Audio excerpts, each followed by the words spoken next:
I think we are not ready for GMOs. It's a sovereign decision. No one makes that for them. GMOs are very well accepted in some countries like the United States and not as well accepted in Europe. Why are people be careful about technology?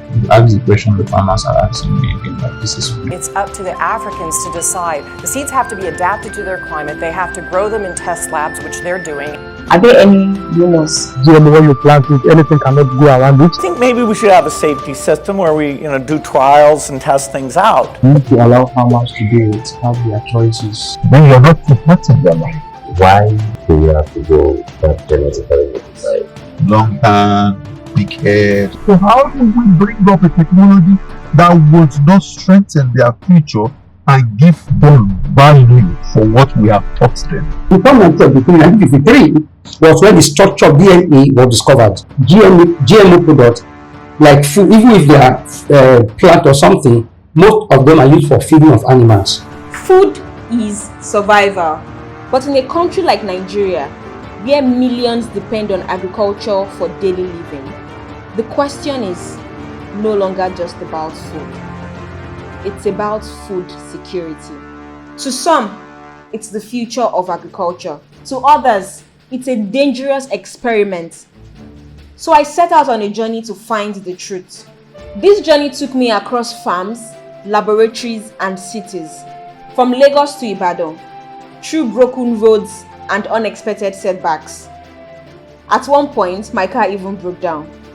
At another, I crossed waters by boat to reach farming communities in Badagry. It wasn't easy, but the question I carried made it necessary. Should Nigerians be open to GMO? I think GMOs is a scientifically modified organisms. It's genetically modified. 1973 was when the first production of GMO actually came to be. Why do we have to go that genetically modified when we still have a lot of uneducated farmers about it? I think the idea is that we want to get something that is better. That is just what led to the issue of genetically modified organisms. The population of the farming sector is low compared to, what we have as a nation. You understand? The youths are not engaged in agriculture. So how do you want to, open up that path of genetically modified organisms now, the GMOs? Remember, you started the work with organism. Yes. Because the first one that was genetically modified was a virus. Exactly. So that was what led to all those things. I think we are not ready for GMOs. When I spoke with an agronomist from a seed company, he was on the support side. And then his argument was the fact that farmers should be allowed to choose whatever they We want. need to allow farmers to do it, have their choices. Then you're not impacting their life. These farmers don't understand what they are choosing. That's why you are there. I'm sure you may know or hear of the Williams, Serena Williams, and then the sister. Is it Venus? Yes. Who is the older? Serena is older? Yes. Venus is the young one? No, Venus is older. And then, okay. Serena is Serena is the young one. So Venus is the one that is late. So the father was asked a question. You have two daughters who are stronger. The father said yes. I think he was watching what was going on tennis world, and then he felt needed to marry a woman who will be strong and give them strong children. Yes. That is how he married Serena, their mother. I know the rest now is history. Yeah. So that is exactly what happened in breeding. In research, when you are doing breeding to develop variety, what you must have a benchmark. The benchmark is this, the one that is already existing and that is the best. You want something that will be better than that one. Both above ground and in ground, depending on the variety you are working with. Yes. Cassava, for example, you need something that will be better both above ground and in ground. You need something that will be readily acceptable to the end users. You need something that is more resistant to pests and diseases, and possibly you need something that has a higher yield, and maybe you need something that has a shorter cycle of maturity. So these are the things that breeders are looking out for in anything that they do when they are talking about breeding. And then not to forget the fact that they also may look at maybe something has a better nutrition.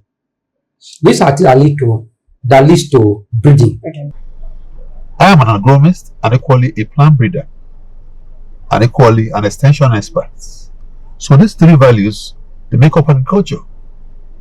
Now, it's now an option for me to sit down and ask myself, how do I speak to these farmers to understand what I want them to adopt? I should make them to understand the positive and negative part of it. So properly, they should sit down and make a decision, which should be well nurtured into their understanding before such decision is being made. It's not just coming around to tell you that, look, guy, if you like a fair guy, okay, fine.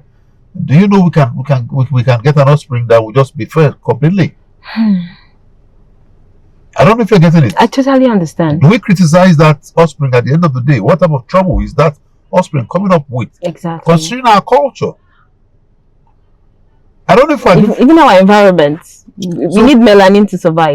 So we need to put all these things into consideration so that those who will adopt that custom which you are bringing in will not regret it at the end of the day. Now, what led to GMO?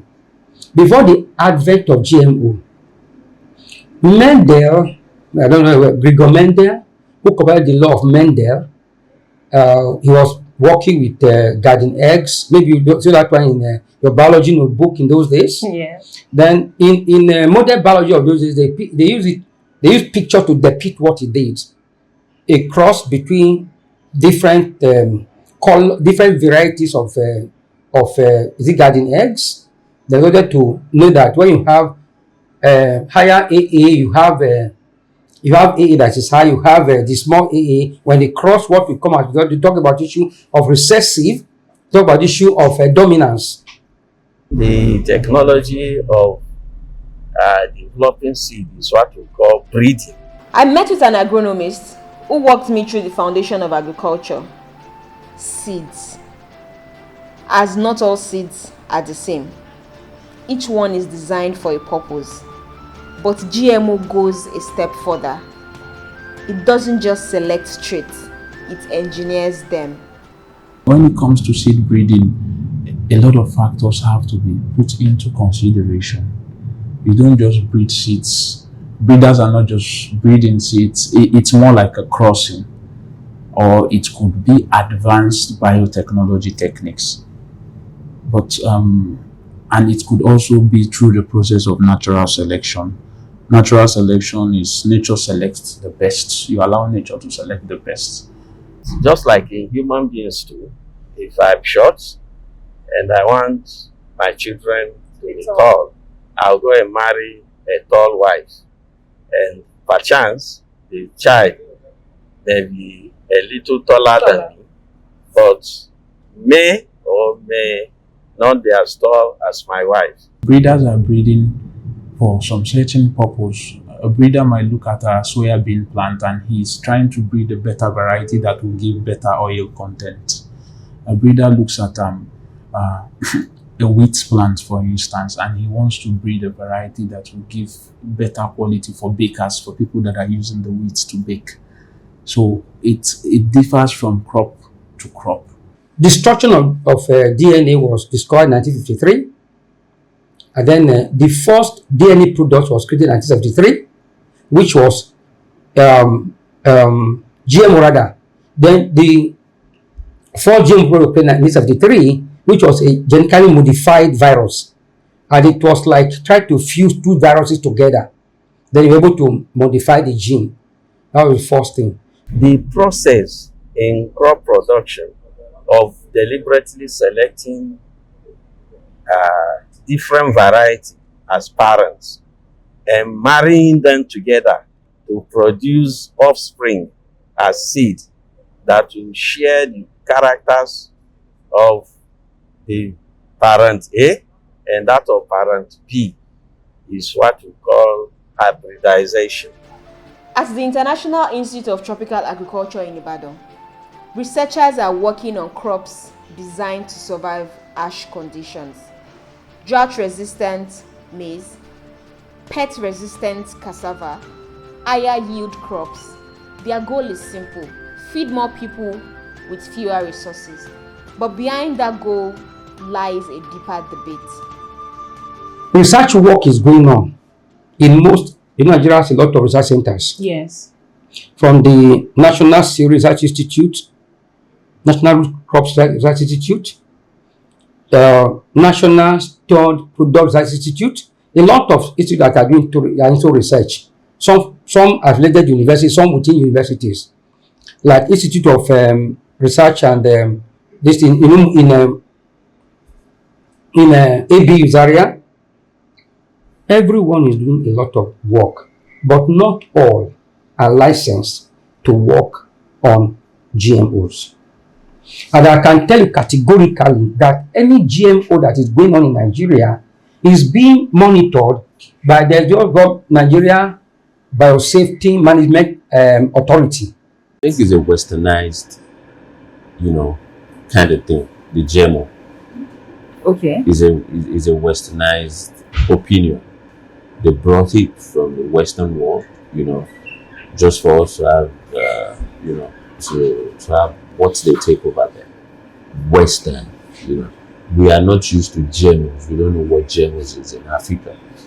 It's only the Western, the Europe, the Americans that know about GMO. Why do we need it in Africa? Why can't we have what's best for Africa? Before 1953 was when the structure of DNA was discovered. You know what that means? Forcing genes to act, inducing genes to act. And doing all this call for some irrational activities. Take for instance, a time in school. Why do we have all this irregular childbirth, sterility, cancerious, etc. Name them. Even developmental issues in children, autism. Yes, kids coming up with deformity, long hand, big head, one leg bigger than, girls growing up to have one boobs instead of two. When you do hybridization, that means you marry two variety of the same crop together and get an offspring that is of improved characteristics. That offspring is referred to as a hybrid. You can also refer to some other propagous material. Maybe I want to refer to a cutting of the yam sets. People say I want to buy yam seed, but in actual sense you don't propagate yam with a seed. So if you plant the seed of maize, you are expecting that it should germinate into a plant that will produce another comb of the same maize. Seeds are more or less attributed to flowering crops that fruit, crops that flower. In other words, seed is a unit of production or unit of reproduction, I would say. When it comes to seeds, in most cases, you have seeds inside the fruits of, let's say, tomato. You have the seed inside. But like I said, it's a unit of reproduction for flowering plants. Flowering plants in this case are plants that flowers. Because I would tell you something that would surprise you. Onions have seeds, and you begin to wonder how comes onions have seeds. Because when you leave an onion plant for more than 6 months, a year on the field, it tends to give you flowers. And I said, from what I said earlier, seeds is a unit of reproduction for flowering plants. Our traditional farmers, the way they have been going about that is that when they plant a crop at harvest, they will look at the harvest from the field. They will select some and say, okay, I'll keep this one. It looks very good. I'll keep it so that I can replant it next year. So we call that saved seed. It's not just seed like seed. You have your maize in the market. Your maize is a grain. it's also a seed. But for the context, the guys that use it to make the pap for cornflakes and that processes it, it's more or less a grain. In that context, it is not a seed. Hope you are getting me. Yes. But the context of when you want to use it as a unit of reproduction, then it becomes a seed. Because in that case, the major thing that stands out is it houses the DNA material. That is the genetic trait of that particular plant. It is able to replicate. When you put it into proper use, then you should be able to replicate the exact features of the parent plant of that particular plant. Through advancement of research and agronomic development, we begin to redefine what qualify as seed. And one of the principles or objectives is that, yes, you have planted a seed last year. How much yield did you get from it? And then we now try to see why your yield was so limited. The desire of every farmer is to get higher yield. So we begin to now look at these crops and say, okay, there are different types of them. Even if it is the same maize, for instance, then we begin to classify them as varieties. Variety A, they have higher yield than variety B. All this yield variation, which we tend to see as part of our area of concentration, they equally have their own negative effects. If you look at big watermelon, the taste is not there. Even mangoes, big mangoes, very large ones, they don't have good taste. You they understand? just look appealing. Fine. Now, looking at all those things, what exactly has been the major advantage which we see does it really translate to a nutrient value? If our answers are not yes, then why then do we encourage it? Are we looking at it from the population perspective? If our answers are yes, then if we think of feeding the population, are we equally thinking of the impact of those classes of food which we are producing on their health status? If we are not putting those things into consideration, then such research, for me, I don't think should be encouraged. All about exploration and manipulation of environment to suit demand. We are not the only entity in the environment, but in every effort, every endeavor of man, you observe that it is geared towards making man more comfortable above the ordinary state. Scale of 1 to 10, your seed is about 6 of your total production. It's the genetics. If I have a bad seed, no matter the fertilizer I give or the nutrients I give to boost it, it's not going to convert it. I always give these examples when I talk to customers and growers. I tell them about you have a racing horse and a work horse. You really need to take care of your work horse, your racing horse very well, because eventually you want that horse to run a race for you and win. But a work horse you can do anyhow. He eats from the haze when he's walking, but a racing horse is a classical horse that you really want to put on a diet, give it what it wants, the minerals and everything, so that it gives you the best results. We've seen things happen in that manner. Do we encourage that? The answer is no. Fine, people just want to tell you the size, the yield, and all that stuff. It's not about how many food you can take. It's about what are the impacts of this food in your system. Exactly. So this is area which I think we as researchers will look in critically. How would you imagine somebody is coming around to make a request of a cassava for 6, maybe 3 months? Whereas it's supposed to stay longer than that. So ordinarily, it is becoming so obvious that our level of education in terms of the genetically modified crop should be improved.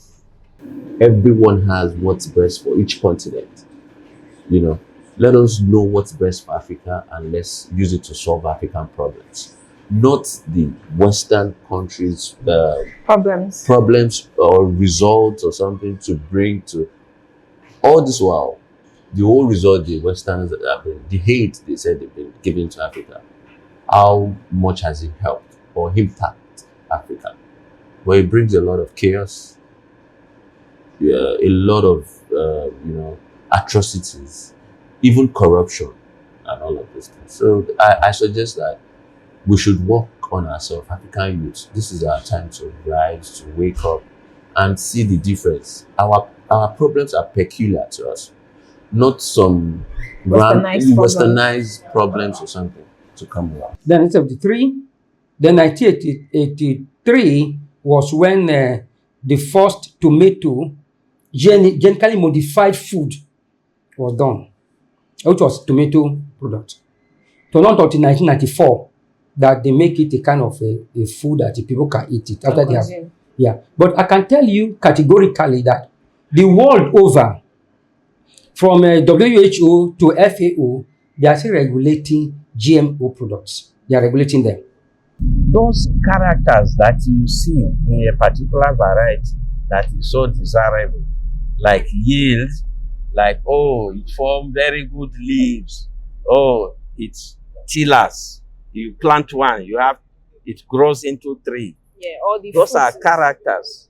And each of these characteristics biologically are controlled by a gene in the body of that particular plant. Even hear things about dependency. So for a science person who understands what exactly it means, I wouldn't advise anybody to proceed on such a thing. Because for me, it virtually doesn't give back values which is expected. Like nutritional values. Yeah, it doesn't. Health implications. It doesn't. These are stimulants that has to deal with chemicals. All these things are just not natural. Abnormal. They are the residual effects of all the so-called science and genetically modified situations, which was not properly tested by man before being adopted. Science is full of fun and diversity. For me, I just feel people just gamble with people's comfort and well-being all in the name of research work, which I think shouldn't be encouraged. And if we are not gluttonous in our adventure, we should understand that human has some configurations which by fairness shouldn't be altered with. US, for example, most GMO products, like food, even if they are plant or something, most of them are used for feeding of animals or to prepare animal food. Most. I'm not saying all. Although there have been a release of GMO tomatoes. In Africa, only a few countries have agreed to release some GMO products. I know that some countries are GMO cotton. Cotton is not consumed by human beings, Yes. so it's not a problem too much. So most food, I'm not in Nigeria today. I'm not certain. I don't think Nigeria has ever released any genetically modified food. Are there any rumors about maybe some things that you people might be afraid of? I'm a researcher. I'm a scientist. Yes. For me, I don't have any fear about anything. The major concern, from what I've read in the scientific literature, is that our consumption of food made from genetically modified materials shows some traces of carcinogenicity. That means it has potential to induce cancer in the body. Maybe because of what I know. Maybe because I know the process and the procedures for release of things. Maybe because I also know that it is not allowed to import things to the country without, number one, getting import permit, number two, register what you want to bring in. And when you bring in something, or like I say, or let people bring it Yes, illegally. And when you bring it in, if you have to do with plants, you have to do with plant, you have to do with seed. When you grow it, Nigeria plant quarantine will also visit come and see it. And you must be able to present, assuming, even when you have done your something conventionally and you want to raise it in Nigeria, you must present your data, where you collected data from. And disease and pests must be shown. If they do, I told you people who are there in that committee. If they do not meet the requirement for release, they will tell you, sorry, this cannot be released, they throw it away. So, really, unless you're not talking about something that is illegally brought in, which they will not come and shout about it. Only that one. Exactly. Only that one. But in the developed world, as we know, there are classically commercial varieties that have been developed from the technology of bioengineering, to the extent that there are some varieties of crop, chemicals ordinarily that you apply on the feed to kill weeds. If you have that your crop does not tolerate, because your crop is also a plant. If you use the genetically modified varieties, if you plant them and you spray this chemical, it will only kill your weeds. The plant will be able to tolerate it. And that is what is inducing commercial adoption of genetically modified varieties. Okay, let's look at something. If eventually it becomes... No, let's even look at something. Okay. I don't want you all to look at something. America is championing GMOs. Yes. And I told us, when you because I told us that GMOs in America, like GMO crops in America, most of them are used to feed animals. And that's some of those animals will come to Nigeria because chicken and all that are coming to Nigeria. Oh. Yeah, that is it. Chicken, exactly. Chicken come to Nigeria. Frozen chicken. All of them, they come to the country. Yes, everything. But the question is, has anybody actually proven that because a person ate frozen chicken, the person now begin to misbehave, or it cut short the life cycle, or something like this? What happened? You know, not yet. Not yet. Okay, so that is where also I stand. If, like you were having this fear that people say when a person start growing genetically modified, so they cannot. There is not only that alone. Let's look at budded citrus. Have you ever seen budded citrus? Budded mangoes, budded citrus. These are things that you take one that is very good. Okay. You put it on the one that may not be very good, but it's easier to prevent that diseases. You just locally, you cannot take one of your mangoes about that mango. Okay. And you allow it to grow. To go together. Though that one you budded, most of the time they don't come out with seed. If they have seed, the seed is not viable. Very small. Not because it is GMO, but because it is budded. So an advancement in agricultural research has got to a level where those specific genes can be identified, and you simply transfer it from the parent that is exhibiting that particular characteristic onto the seed. And when you do that, that is what we call bioengineering. The process for genetically modified seeds is a totally different process from hybrids. It's you use what do you call this? You use advanced biotechnology methods like genetic engineering. That's what is done there. In the case of hybrids, I see a trait of interest. This lady has a brown hair. This guy has a. You understand, the trait of interest is brown hair. I begin to cross. That is scientific crossing. But in terms of genetic modified seeds, what is happening is there is an insect of particular concern, for instance. A gene from that insect or organism is extracted. It's more like a shield, if you're getting me now, and it's inserted into remember the word I used, genetic engineering. It's inserted into the DNA of the seed. So it's not a crossing process. And the result of that process is what is referred to as genetically modified organism. It's not just in the crop sector. It can be done in the livestock sector. Even in humans, it can be done. That's what is called cloning. You understand? So, genetically modified organism is a new advancement that is being applied in the agricultural sector. And when you bioengineer a seed, the resultant seed is called genetically modified seed. And if you use that seed to produce and you grow and harvest and turn that harvest into food, we call it genetically modified food.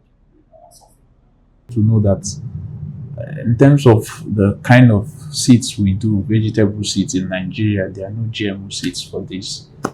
But it will surprise you to know that the first GMO seeds that was available, because normally even in the West, the GMO seeds are not available to gardeners or home growers, but they are more available to commercial farmers. But it surprises you to know that the first GMO seeds that were available for gardeners was the purple tomato.